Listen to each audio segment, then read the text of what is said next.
గాయత్రిని అనుమానించడం తన పెంపకానికే అవమానమన్నట్టుగా మాట్లాడిన భర్త, ఆ రోజు నుంచి అదోలా మారడం గమనించింది అన్నపూర్ణ. ఇంట్లో పూర్వం కన్నా తక్కువగా మాట్లాడటం, ఉదయం పూర్వం కన్నా త్వరగా బయలుదేరడం, వెళ్తూ వెళ్తూ "ఆటోలో వెళ్తున్నాను గాయత్రి, నిన్ను కాలేజ్ దగ్గర దింపి వెళ్తాను ఉండు" అంటూ బ్యాగ్ తీసుకొని బయలుదేరుతున్న కూతుర్ని ఆపి తనతో తీసుకువెళ్ళడం, ఆఫీస్ నుంచి త్వరగా రావడం, వస్తూనే ఒకసారి ఇల్లంతా పరికించి "గాయత్రి ఇంకా రాలేదా?" అని అడగడం, ఇదంతా వింతగా అనిపిస్తుంది అన్నపూర్ణకి. ఆ రోజు గాయత్రి చాలా బుద్ధిమంతురాలు. శేషు అన్యాయంగా నా కూతురి మీద నేరాలు చెప్పాడు అనగానే నిజమే కాబోలు అనుకుంది. కానీ ఆయన వాలకంలో వచ్చిన మార్పు చూస్తుంటే ఆయన మనసులో ఏముందో అర్థం కావడం లేదు. ఏదో జరిగిందని అదేదో చెప్పకుండా మౌనంగా, శాంతంగా నివురు కప్పిన నిప్పులా ఉన్నాడని మాత్రం అర్థమవుతుంది. ఈ నిప్పు ఏదో ఒక క్షణంలో భగ్గుమని మండుతుందని కూడా అనిపిస్తుంది. పోనీ వివరంగా అడుగుదామంటే భయం. అందుకే జరుగుతున్నదంతా ఒక ప్రేక్షురాలిలా చూస్తూ ఉండిపోవడం తప్ప చెయ్యగలిగింది ఏమీ లేదు అనే నిర్ణయానికి వచ్చింది అన్నపూర్ణ. గాయత్రికి మాత్రం తండ్రి తనని వెంట పెట్టుకొని తీసుకువెళ్ళి కాలేజ్ దగ్గర దింపడం, ఇంటికి రావడం కొంచెం ఆలస్యమైతే అనుమానంతో చూడటం చాలా చిరాగ్గాను, అంతరంతరలో కొంత భయంగానూ ఉంది. దీని వలన తను రమేష్‌ని కలుసుకునే అవకాశం లేకుండా పోవటం అటు ఉంచి, కనీసం ఇదివరకులా ఫ్రెండ్ ఇంటికి వెళ్ళాలి, నోట్స్ తెచ్చుకోవాలి అని అడగడానికి కూడా భయంగా ఉంది. ఇప్పటికే 10 రోజులయ్యింది అతడిని కలిసి. రమేష్ 2, 3 సార్లు తన కోసం వీధి దాటి రోడ్డు మీదకు వచ్చి నిలబడి ఎదురు చూడటం తండ్రి పక్కన కూర్చొని ఆటోలో వెళ్తున్నప్పుడే గమనించింది. అతను ఏమనుకుంటున్నాడో తన గురించి అని చాలా దిగులుగా ఉంది. అసలే మాటిమాటికి నువ్వు బేకార్ అంటుంటాడు. అసలు అకస్మాత్తుగా తండ్రి అలా మారడానికి కారణం కూడా ఊహించలేకపోతుంది. తనని నమ్మినట్టు నటించాడా నాన్న? నిజంగా నమ్మలేదా? నటించడం దేనికి? లేదు. నాన్న తనని అనుమానించలేదు. శేషు పెదనాన్నే ఎవరినో చూసి తను అనుకున్నాడని చెప్పాడు. మరి ఎందుకీ కాపలా? గాయత్రికి అసహనం రోజురోజుకి పెరిగిపోతూ మనశ్శాంతిని హరించేస్తుంది. ఆ రోజు నీ మీద నాకు నమ్మకముందమ్మా. నువ్వు తప్పు చెయ్యవని నాకు తెలుసు అన్న మనిషి ఇప్పుడెందుకు ఇలా బాడీగార్డ్‌లా వెంట వస్తున్నాడు? తనేం చిన్నపిల్లా? అసలు కాలేజ్‌కి నాన్నతో వెళ్ళడమేంటి? మొదటిసారి స్కూల్‌కి వెళ్తున్న 5 ఏండ్ల పాపాయిని తీసుకువెళ్తున్నట్టు తనని అలా తీసుకువెళ్ళడమేంటి? రేపట్నుంచి తను అలా వెళ్ళకూడదు. రాను అని చెప్పాలి. నా మానాన నేను వెళ్తాను అని చెప్పాలి. గట్టిగా నిర్ణయించుకుంది గాయత్రి. ఎందుకైనా మంచిది. ముందుగా అమ్మకి చెప్పి తర్వాత నాన్నకు చెప్పాలి అనుకుంటూనే ఇంటికి వచ్చింది. హాల్‌లో రోజులాగే టీవీ చూస్తూ తండ్రి కనిపిస్తాడని ఊహించింది కానీ, ఇవాళ ఎందుకో కోటేశ్వరరావు ఇంకా ఇంటికి రాలేదు. గాయత్రి ఇల్లంతా ఒకసారి కలయ తిరిగి చూసి తల్లని అడిగింది. నాన్న రాలేదా ఇంకా? రాలేదు. ఏం? అంది అన్నపూర్ణ. ఏం లేదు అమ్మా. ఊరికనే అడిగాను అంటూ ఒకసారి గేటు వైపు తొంగి చూసి అంది. మా ఫ్రెండ్ ఇంటికి వెళ్ళాలి. ఒక గంటలో వస్తాను. నాన్న అడిగితే చెప్పు. ఎవరా ఫ్రెండు? అనుమానంగా చూసింది అన్నపూర్ణ. గాయత్రికి చిర్రెత్తుకొచ్చింది. తల్లి కళ్ళల్లో కనిపించిన అనుమానం చూడగానే ఏంటి వీళ్ళ ఉద్దేశం? మరీ తననిలా గిరగీసి పెంచడమేంటి? తనేం చిన్నపిల్లా? ఇదిలాగే సాగనిస్తే తను ఈ ఇంట్లో ఒక బంది కావాలి. కుదరదు. అలా జరగకూడదు. తనకి స్వేచ్ఛ కావాలి. తన తోటి వాళ్ళంతా ఎలా ఉంటున్నారు? తనెలా ఉంటుంది? ఈ కాలంలో ఎవరన్నా తనలాగా పరికిణి, ఓణీ వేసుకొని కాలేజ్‌కి వెళ్తున్నారా? పంజాబీ డ్రెస్సులు, లాంగ్ స్కర్ట్స్‌లు, జీన్సు, ప్యాంట్లు ఇదేంటి పాత సినిమాలోలాగా ఈ పరికిణి ఏంటి? అయినా తను ఎదురు చెప్పలేకపోతుంది. నాన్నకి చాదస్తం బాగా ఎక్కువైంది. చిన్న పిల్లల్ని తీసుకువెళ్ళినట్టు కాలేజ్‌కి వెంట పెట్టుకు వెళ్ళడమేంటి? అసలీ బందీఖానా జీవితమేంటి? తిరగబడాలి. తప్పదు. తిరగబడాలి. అందుకే కొంచెం అసహనంగా అంది. నా క్లాస్‌మేట్ అమ్మా. అసలేంటి ఈ మధ్య మీరిద్దరూ నన్నిలా కాపలా కాస్తున్నారు? నా మీద నమ్మకం లేదా? నేనెక్కడికి వెళ్తాను? ఆయన చూస్తే రోజు నన్ను కాలేజ్ దగ్గర దింపి వెళ్తున్నాడు. ఇంకా నయం అక్కడే కూర్చొని వెంట పెట్టుకొని ఇంటికి కూడా తీసుకువస్తే సరిపోతుందిగా! నాకంటూ ఫ్రీడమ్ లేదా? అన్నపూర్ణ కూతురి వైపు నిశితంగా చూసింది. ఏం ఫ్రీడమ్ కావాలా నీకు? స్నేహితులతో ఎక్కడ పడితే అక్కడికి తిరిగే ఫ్రీడమ్ కావాలా? గాయత్రి 10 రోజుల నుంచి మనసులో అణిచిపెట్టుకున్న కోపం బుస్సుమంటూ పైకి లేచింది. దొంగని దొంగ అంటే ఒప్పుకోకపోగా, ఒకటికి 2 సార్లు అంటే తిరగబడే ప్రమాదముంది. ఇప్పుడు అదే జరిగింది. అసలే 10 రోజులుగా రమేష్‌ని కలిసే అవకాశం దొరకడం లేదు. కనీసం మాట్లాడుకునే అవకాశమూ లేదు. దానికి తోడు ఇప్పుడు అన్నపూర్ణ అలా సూటిగా ప్రశ్నించేసరికి రెచ్చిపోయింది. ఏంటమ్మా! మాటిమాటికి ఎక్కడ పడితే అక్కడ తిరుగుతున్నావంటున్నారు? ఆ రోజు మీరేగా శేషు పెద్దనాన్న చెప్పింది పొరపాటు అయి ఉండొచ్చు అన్నారు.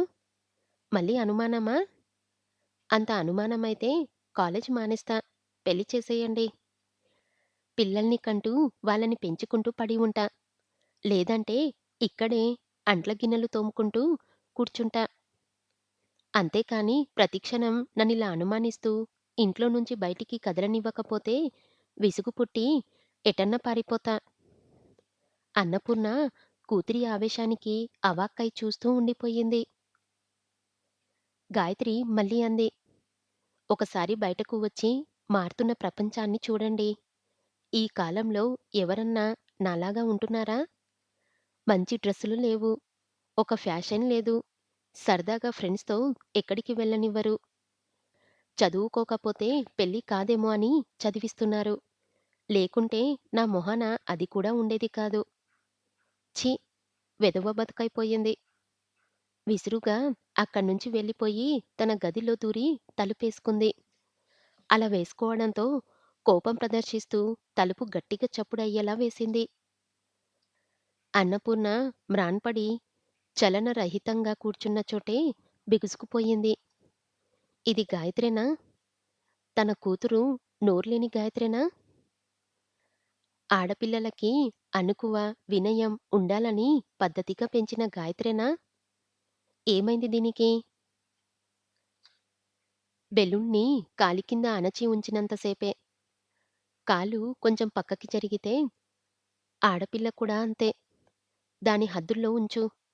నీకు చేత కాకపోతే నేను చూసుకుంటా అని గాయత్రిని కాలేజీలో చేర్పించిన కొత్తల్లో భర్త ఇచ్చిన వార్నింగ్ గుర్తుకొచ్చింది ఆవిడకి. కాలేజీలో చేరిన కొత్తల్లో మా కాలేజీలో అందరమ్మాయిలు పంజాబీ డ్రెస్సులు వేసుకుంటారు.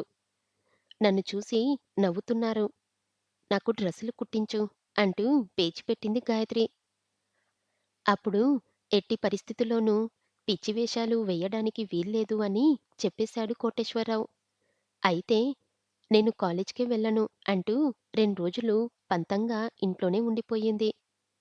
వెళ్ళకపోతే మానేయమను అన్నాడే కానీ డ్రెస్సులు వేసుకోవడానికి ఒప్పుకోలేదు. అప్పుడు ఇచ్చిన వార్నింగ్ ఇప్పటివరకు అలాగే అణచే ఉంచాననే అనుకుంది. అయితే గాయత్రి ఇవాళ ఇంత ఎదురు తిరిగి మాట్లాడ్డానికి కారణమేంటి? ఎంతకాలం నుంచి దాని మనసులో ఈ ఇంటి నిబంధనల పట్ల అసంతృప్తి ఉంది? ఈ నిబంధనలు తనకి మాత్రమే కాదే! కార్తికేయ ఎలా ఉంటాడు? వాడేనాడన్నా ఇలా ఎదురు తిరిగాడా? ఇదెందుకు ఇలా తయారైంది? ఏదో ఉంది. పంజరంలో ఉన్న పక్షి రెక్కలు విదిలిస్తుంది. పంజరం నుంచి బయటపడి ఎగరాలనుకుంటుంది. ఎక్కడికి? అది తెలుసుకోవాలి. ఎలా? బుజ్జగించి అడగాలా? నచ్చజెప్పాలా? అన్నపూర్ణ ఆలోచనలో ఉండగానే కార్తికేయ ఇంట్లో అడుగుపెట్టాడు. వస్తూనే ఏంటమ్మా? ఏదో ఆలోచిస్తున్నావ్? పిలిస్తే పలక్కుండా? అన్నాడు. ఆవిడ ఉలిక్కిపడి కొడుకు వైపు తెరిపార చూసింది. నిరాడంబరంగా మామూలు ప్యాంటు, మామూలు షర్టు, కొబ్బరి నూనె రాసుకొని పైకి దువ్వుకున్న క్రాఫు. ఈ కాలం పిల్లాడేగా వీడు కూడా. వీడెందుకు? ఎప్పుడు జీన్స్ ప్యాంట్ అడగలేదు? ఏంటమ్మా? ఏం ఆలోచిస్తున్నావ్? చిరునవ్వుతో అడుగుతున్న కొడుకు వైపు చూసి సన్నగా నవ్వి, ఏం లేదురా అంటూ వంటగదిలోకి వెళ్ళింది. కార్తికేయ బట్టలు మార్చుకోవడానికి గదివైపు వెళ్ళి తలుపు వేసి ఉండటం చూసి తల్లి దగ్గరకు వచ్చి అడిగాడు. గదిలో ఎవరున్నారమ్మా? అన్నపూర్ణ పాలగిన్నె స్టవ్ మీద పెడుతూ నెమ్మదిగా చెప్పింది. గాయత్రి. గాయత్రా? తలుపెందుకేసుకుంది?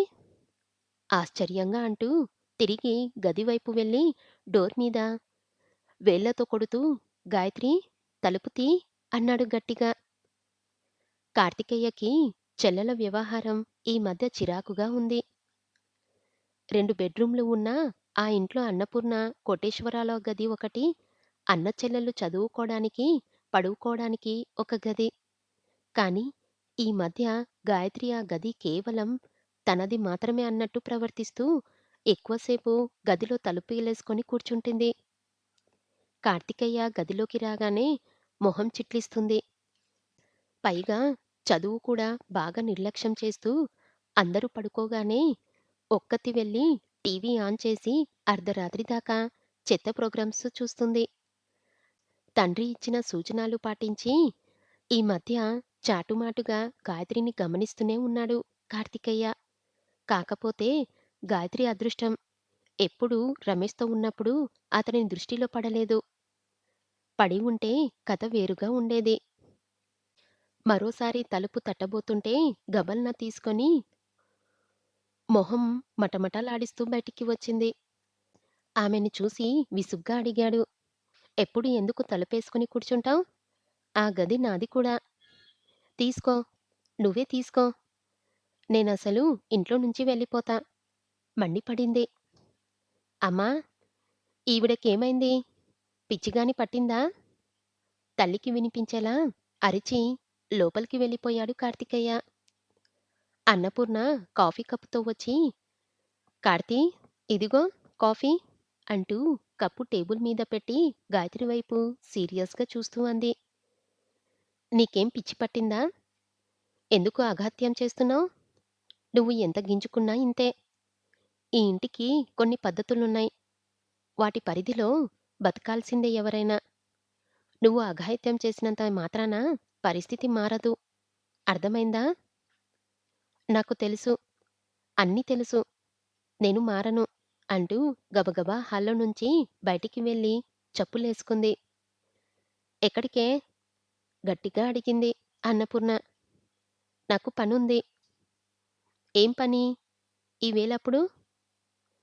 మీ నాన్నగారు వచ్చే టైమయింది. అయితే? అయితేనా? నిర్ఘాంతపోయి చూసింది అన్నపూర్ణ.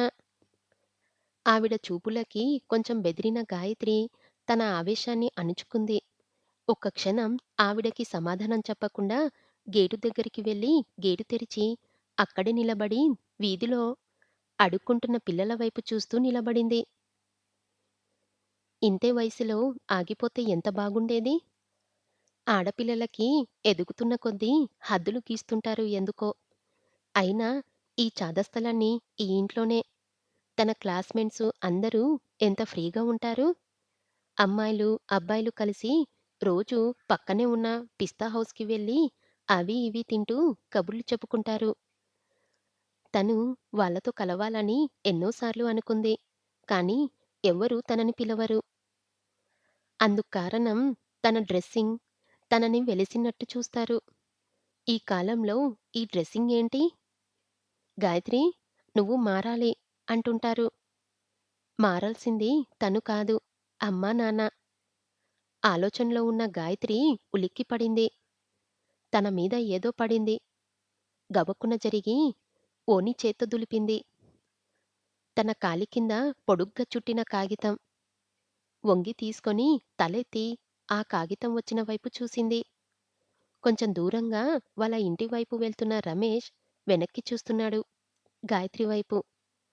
ఆమె దృష్టి తన వైపు పడగానే కళ్ళతో సైగ చేశాడు. గాయత్రి పెదాలు బిగించి చేతిలో ఉన్న కాగితం చూసింది.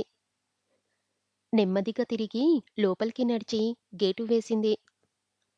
లోపల రగులుతున్న అగ్నిపర్వతంలా కూర్చొని ఉంది అన్నపూర్ణ.